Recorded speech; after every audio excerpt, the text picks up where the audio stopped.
Fala pessoal, tudo bom? Bem-vindos aí à revisão do Explica. Eu sou o Romeu, para quem não lembra de mim aí. E hoje vamos estar resolvendo aí 4 questõezinhas, beleza? Relacionadas à matéria que já foi dada e a matéria que pode vir cair no Enem.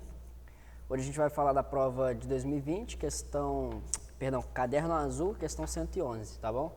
Vamos lá, vou dar uma lida rápida aqui. Ele fala assim, ó, os fones de ouvidos tradicionais transmitem a música diretamente para os nossos ouvidos, que é tipo esse fone que eu estou usando aqui. Já os modelos dotados de tecnologia redutora de ruído, cancelamento de ruído CR, além de transmitir a música, também reduzem todo o ruído inconsistente à nossa volta, como barulho de turbinas de avião e aspiradores de pó. Os fones de ouvido CR não reduzem realmente barulhos irregulares, então isso aqui vai ser importante, já vou explicar o porquê. Então, ó, não reduzem barulhos irregulares, como discursos e choros de bebê. Então, tipo, eu tô falando aqui agora, o meu som não é nem um pouco regular, ao contrário de um aspirador de pó. O aspirador de pó vai ter sempre a mesma intensidade, a mesma frequência, o mesmo volume, né? É realmente um barulho regular. Por exemplo, quando eu estou discursando, não é, né? Um choro de bebê também não é. Vai ter picos de volume, enfim, intensidades diferentes, enfim, timbre, frequência, tudo muda, né? De acordo com o tempo. Beleza.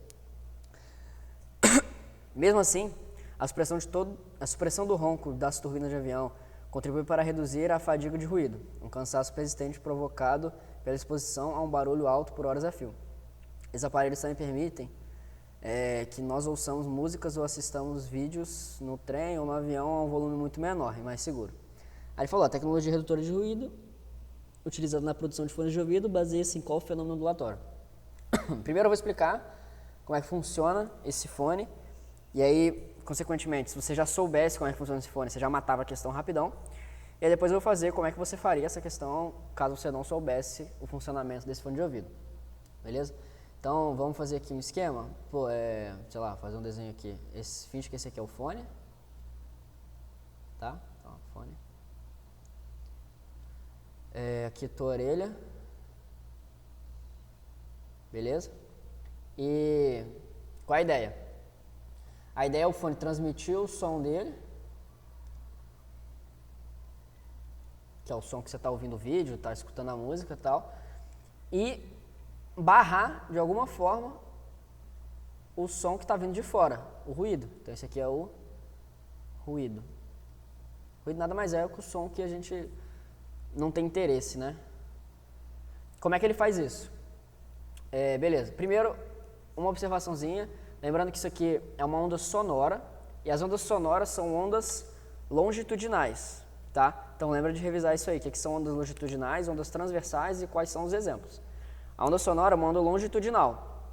Essa onda que eu estou desenhando aí, geralmente, quando eu desenho uma onda dessa forma, geralmente é uma representação de uma onda transversal, o contrário do que é uma onda de som. Por que eu estou fazendo essa representação assim? Mano, é só um tipo de representação, tá? Então é só para ficar mais fácil de entender. Geralmente a gente desenha, né, dependendo do jeito que a gente quer fazer a análise do som, a gente desenha como se ela fosse uma onda transversal mesmo. Mas é só lembrar que não é, tá? É uma onda longitudinal. Revisa o que é cada um desses detalhes aí. Ou vou revisar logo, né? Estamos aqui. Tá, só lembrando então. A onda que ela é transversal é porque a vibração das partículas acontece numa direção perpendicular à velocidade de propagação da onda. Tá? Então, um exemplo clássico é uma corda. Você faz um pulso numa corda, o que está acontecendo aqui? Essa parte da cordinha, por exemplo, ela vibra para baixo e para cima. Enquanto o pulso, que é isso aqui que está de azul, ela se desloca para a direita, por exemplo. Então, a gente tem uma direção de propagação perpendicular a uma direção de vibração. Isso aqui é uma onda transversal. Agora, uma onda longitudinal, você tem o seguinte. Você tem que a direção de propagação, então vou botar aqui, ó, vamos dizer que essa onda está se propagando para a direita. Assim, então a onda está se propagando para lá. E a vibração das partículas vai acabar acontecendo para cá também, tanto para a esquerda quanto para a direita. Tá? Depois bota no Google, bota mesmo, vai ficar bom de entender. Bota lá, sei lá, onda longitudinal GIF, tu vai ver como é que funciona. Isso aqui é uma longitudinal. As ondas sonoras são assim. Pô, então por que você está desenhando elas assim e não assim? É só um modo de representação que vai ficar mais fácil de entender, beleza? Tá. Então tem o ruído vindo para cá. O que esse fone faz para abafar esse ruído? E aí eu já vou dar a resposta de cara. Ele vai entender o padrão sonoro desse ruído, então ele vai realmente calcular que tipo de onda é essa, frequência, amplitude, tudo. E ele vai criar uma onda que ela é praticamente igual, só que o contrário, né, que a gente chama de defasada. Ela cria uma onda igual e defasada. Isso aqui dá uma, para quem lembra das aulas de interferência, isso aqui vai gerar uma interferência destrutiva. Então, basicamente, uma onda destrói a outra. No final, é como se você não tivesse onda nenhuma. Então, é como se você não tivesse ruído nenhum. É por isso que ele elimina completamente o ruído que vem de fora, tá? O fone ele não precisa nem abafar a tua orelha, tá? Ele pode ser uma paradinha dessa daqui. Mesmo assim, todo ruído que vir aqui, ele não vai chegar a entrar no teu ouvido.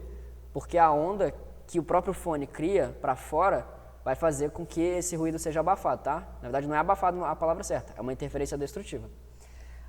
E aí, para quem já sabe, né? Para quem sabe como é que é o funcionamento, você vai olhar aqui, pô, interferência, beleza, se é interferência, já marca aqui a letra B, né? Beleza. Mas, como é que eu saberia fazer essa questão se eu não conhecesse isso? Tem como? Tem como, porque ele deu várias dicas no enunciado.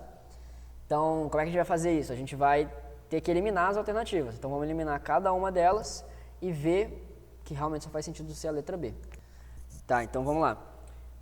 Letra A, será que é absorção? Por que será que não pode ser absorção? Porque ele deu uma dica importante aqui, que geralmente o pessoal não vê que é uma informação importante. Então, olha aqui. Ó. Os fones de ouvido CR não reduzem barulhos irregulares. Vamos entender aqui. Por que não pode ser letra A, absorção? Se fosse absorção, seria como se o meu fone de ouvido fosse aqueles fones abafadores, sabe? JBL grandão assim, que realmente abafa o som que está vindo. Só que, se fosse esse o caso, então ele teria que abafar todos os sons, e não os irregulares. O que seria um som irregular? O som regular é esse que a gente desenhou, o regular. Que ele é, vamos dizer assim, que ele é bonitinho, né? Desse jeito aqui. Um som irregular, ele seria mais ou menos assim. Então, que muda a frequência, que muda a amplitude, enfim, totalmente irregular. Ora, concorda que um som irregular que tente entrar aqui, ele vai ser barrado também, né? Por essa camada protetora, que abafa o som, certo? Mas não é o caso. Ele falou que sons irregulares passam por essa barreira. E quando a gente sabe, então, com certeza não pode ser uma absorção, beleza? Porque se fosse absorção, de novo, se fosse absorção, ele ia barrar todos os sons, não só os regulares, beleza? Então, você eliminaria a letra A. Sabendo da explicação que eu acabei de dar aí, dos fones, faz sentido que ele não consiga barrar sons irregulares. Por quê? Eita, peraí. Ora, porque imagina um som irregular, né? Ele vai chegar, um ruído irregular, ele vai chegar assim, todo zaralhado.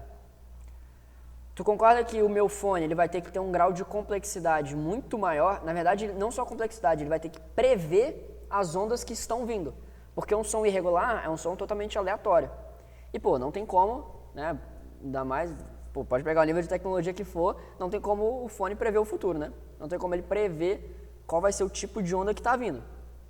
Então, ele não vai conseguir criar uma onda exatamente igual, só que, né, defasada, de tal maneira que ele elimine. Não tem como. Precisa esse som ser regular para ele, ele é regular, o fone de ouvido pensando, né? Entendi o padrão, vou criar uma onda igual, só que o contrário.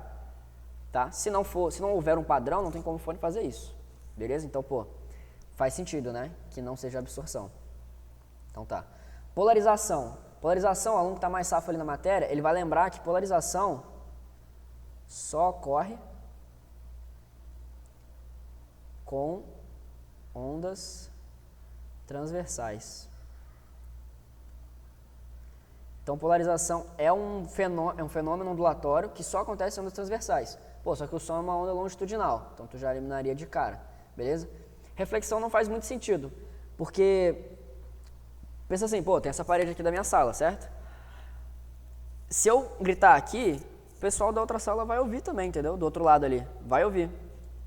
Então, na verdade, o som, ele não consegue ser refletido completamente, né? Em nenhum tipo de estrutura. Tá. E outro modo de você pensar isso é a mesma coisa dos sons regulares e irregulares. Pô, se for uma barreira que reflete, como é que ela pode refletir só os sons regulares? Né? Não faz muito sentido isso. Então você também poderia eliminar dessa maneira. E difração não faz sentido também, porque difração, lembra, é o fenômeno. Que fenômeno é esse, né? Difração. É a capacidade do som de contornar obstáculos. Então, na verdade, o contrário. A difração ajudaria esse ruído a entrar no ouvido ali, entendeu? Porque, imagina, você tem um fone aqui, o ouvido, a difração faz com que o som chegue aqui e contorne, né, esse obstáculo da seguinte maneira. Beleza? Então, pô, na verdade a difração ela corrobora com o escuto do ruído, então não faz sentido, tá? Então, letra B, beleza? Indo para a segunda questão aí, que é a 113 aí da mesma prova, então ele fala assim, nos desenhos animados, com frequência, se vê um personagem correndo na direção de um abismo, mas ao invés de cair, ele continua andando no vazio, e só quando percebe que não há nada em seus pés é que ele para de andar e cai verticalmente. No entanto, para observar uma trajetória de queda num experimento real, pede-se lançar a bolinha com velocidade V0. Pode-se lançar uma bolinha com velocidade V0 constante sobre a superfície de uma mesa e verificar o seu movimento de queda até o chão. Qual figura melhor representa a trajetória da queda da bolinha? Tá, vamos lá. Isso aqui, claro que tem como a gente provar a trajetória e tudo mais, mas vamos tentar ir pela intuição, tá? Se eu pego uma borracha que seja, pô, tu pode fazer isso na hora da prova. Pega uma borracha e dá um peteleco nela. Tu vai ver com certeza que ela não cai dessa maneira. Letra A, não é. Inclusive, essa maneira aqui foi justamente o que ele falou que ocorre nos desenhos animados. Ele falou que nos desenhos animados o cara corre no penhasco e tal, só quando ele continua andando, né, ele fala aí, só quando ele percebe que está sem solo que ele vai lá e cai. E a gente sabe que não é assim que acontece na vida real. Letra B também não acontece, beleza? Esse daqui também não faz sentido nenhum, certo? Pô, tu vai dar um peteleco na borracha, ela vai cair direto para baixo? Não, não é o caso. E vai acontecer de ser ou letra E ou letra D. E aí, de novo, é uma questão de você fazer o experimento na hora. Sabe uma parada que, na verdade, que vai te ajudar a fazer? É você lembrar, ajudar a matar essa questão, é você lembrar o seguinte, pega um objeto, certo? E vamos dar uma trajetória para ele, vamos dizer que ele está percorrendo essa trajetória aqui, uma trajetória aleatória. Tá? Uma coisa que é boa você lembrar é que a velocidade desse objeto nesse ponto, ela vai ser sempre tangente à trajetória. Beleza? Então, ó, tangente à trajetória. Se você pegar aqui, pô, qual dessas opções que tem a velocidade tangente à trajetória? Ó, essa velocidade é tangente à trajetória. A trajetória é o pontilhado. Beleza? Só que não é ela, a gente já sabia. Essa velocidade aqui não é tangente à trajetória de jeito nenhum. Confere? Essa velocidade também não é tangente à trajetória. Essa daqui também não, porque o que está acontecendo aqui? Está acontecendo isso, ó, trajetória e tem uma velocidade para cá. Isso não é tangência, né? Tangência é essa reta aqui, ó, que toca a curva uma vez só.